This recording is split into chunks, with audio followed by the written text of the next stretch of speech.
አምላኬ መቅደስን እወድዋለሁ።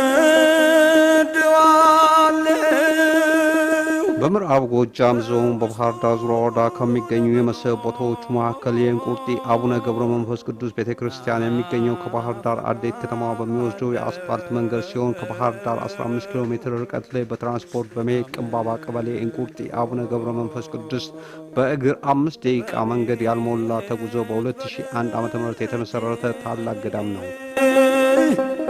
ወደ ማደሪያ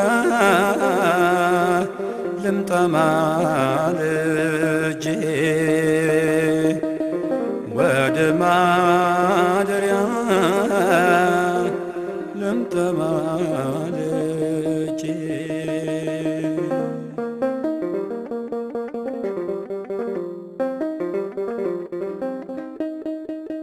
ቤተክርስቲያኗ አካባቢ የፈለቀው 44ቱ ፈዋሽ ዋሻ ተብሎ የሚገኝ ሲሆን እነዚህም የአቡነ ገብረ መንፈስ ቅዱስ